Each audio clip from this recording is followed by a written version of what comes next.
சிவன் பக்தர்களுக்கு வணக்கம். சிவாய நம. ருத்ரபக்தி சிவன் தரிசனம் சேனலின் அன்பு வணக்கங்கள். நாம் பார்த்து கொண்டிருப்பது ருத்ராட்சம் சீரீஸ் எபிசோட் 15. ஓம் நமச்சிவாய. முந்தைய வீடியோயில் 8 முக ருத்ராட்சம் பற்றிய கேள்விக்கு தெளிவான விளக்கத்தை பார்த்தோம். இப்போ இந்த எபிசோட்ல ஒரு முக்கியமான கேள்விக்கு பதில் தெரிஞ்சுக்க போறோம். அது என்னன்னா 9 முக ருத்ராட்சம். 9 முக ருத்ராட்சம் சாதாரண விதை இல்லை. இது ஒரு சக்தி வடிவம், ஒரு தெய்வீக தத்துவத்தின் அடையாளம். 9 என்ற எண்ணின் ஆன்மீக அர்த்தம். 9 என்பது நிறைவு, சக்தி, முழுமை. நவகிரகங்கள், நவசக்திகள், நவரத்தினங்கள், நவராத்திரி, 9 இரவுகள். 9 என்ற எண் பூரண சக்தி சுழற்சியை குறிக்கிறது. எந்த தெய்வ சக்தி பாரம்பரியமாக 9 முக ருத்ராட்சம் துர்கா அல்லது நவதுர்கை சக்தியுடன் தொடர்புடையதாக கூறப்படுகிறது.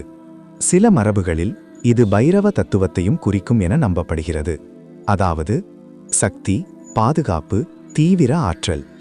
உருவ அமைப்பு மேல் முதல் கீழ் வரை 9 இயற்கை கோடுகள்.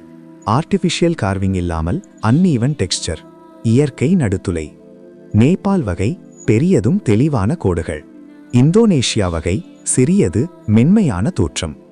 ஆன்மீக அடையாளம் 9 முகம். சக்தியின் இயக்கம். இது அமைதியான விதையல்ல, இது துடிக்கும் சக்தி சின்னம்.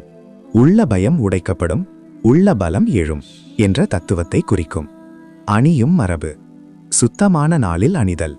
சக்தி மந்திர ஜபம். மன ஒழுக்கம். பொதுவாக ஓம் ஹ்ரீம் நம போன்ற மந்திரங்கள் பயன்படுத்தப்படுகின்றன. மரபு சார்ந்து மாறலாம். அணியும் முன் மனநிலை.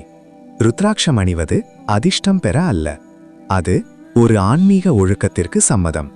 நம்பிக்கை, மரியாதை, ஒழுக்கம் அவசியம். யார் அணியலாம்? ஆன்மீக வளர்ச்சி விரும்புபவர்கள், தியானம், ஜபம், மந்த்ரா பிராக்டிஸ் செய்யும் நபர்கள், மனதைரியம் தேடும் நபர்கள், உள்ள பலத்தை வளர்க்க விரும்புபவர்கள், சக்தி தெய்வத்தில் பக்தி உள்ளவர்கள், துர்கா, அம்மான் பக்தி மனநிலை கொண்டவர்கள், ஒழுக்கமான வாழ்க்கை வாழ தயாரானவர்கள், சேக்ரெட் ஆப்ஜெக்டை மரியாதையுடன் அணிய விரும்புபவர்கள், குரு வழிகாட்டுதலுடன் அணிபவர்கள். அறிந்தவரின் ஆலோசனை இருந்தால் சிறப்பு. யார் அணியக்கூடாது? ஷோ ஆஃப்காக, ஃபேஷனுக்காக அணிபவர்கள், மதுபானம் மற்றும் தவறான பழக்கங்கள் அதிகம் உள்ளவர்கள், வர்க் ஆகுமா சந்தேகப்படுபவர்கள், தினமும் கழட்டி எறிபவர்கள் அணியக்கூடாது. 9 முக ருத்ராட்சம் பயன்கள். பயம் குறைதல். உள்ளத்தில் இருக்கும் தேவையற்ற பயம், மன அச்சம் குறையும் என நம்பப்படுகிறது. பாதுகாப்பு அதிர்வு. நெகட்டிவ் எனர்ஜி, கெட்ட திருஷ்டி போன்றவற்றிலிருந்து ஆன்மீக பாதுகாப்பு கிடைக்கும் என சில மரபுகள் கூறுகின்றன. உள்ளுணர்வு பலம். கான்ஃபிடன்ஸ், தைரியம், நான் முடியும் என்ற மனநிலை வளர்க்கும் என்று நம்பிக்கை. தியானத்தில் கவனம். மெடிடேஷன் செய்யும்போது மனம் சிதறாமல் ஒருமைப்பாடு பெற உதவும் என்று கூறப்படுகிறது. தடைகள் சீராகுதல். ரிப்பீட்டட் டிலேஸ், தடை உணர்வு போன்றவை மெதுவாக சீராகும் என்று பாரம்பரிய நம்பிக்கை. ஆன்மீக முன்னேற்றம். நவசக்தி வைப்ரேஷன் காரணமாக ஆன்மீக பாதையில் முன்னேற்றம் ஏற்படும் என்று நம்பப்படுகிறது. எதிர்மறை சிந்தனை குறைதல். செல்ஃப் டவுட், ஓவர் திங்கிங் போன்றவை குறைய பாசிட்டிவ் மைண்ட் செட் உருவாகும் என்று கூறப்படுகிறது.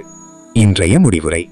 9 முகம் கொண்ட இந்த ருத்ராட்சம் உடலில் தொங்கும் ஒரு விதை அல்ல, அது நவசக்தி நினைவூட்டி, உன் உள்ளத்தில் உறங்கும் சக்தியை எழுப்பும் ஒரு அழைப்பு. இந்த தொடரில் ஒவ்வொரு எபிசோட்லையும் ருத்ராட்சத்தை சுற்றியுள்ள விவரங்களை மெதுவாக தெரிஞ்சிட்டு வரோம். இந்த எபிசோடில் 9 முக ருத்ராட்சம் பற்றி தெளிவாக பார்த்தோம். அடுத்த எபிசோடில் 10 முக ருத்ராட்சம் பற்றி விரிவாக பார்க்க போறோம். இந்த பயணத்தில் உடன் இருப்பதற்கு நன்றி. சிவன் அருள் அனைவருக்கும். ஓம் நமச்சிவாய.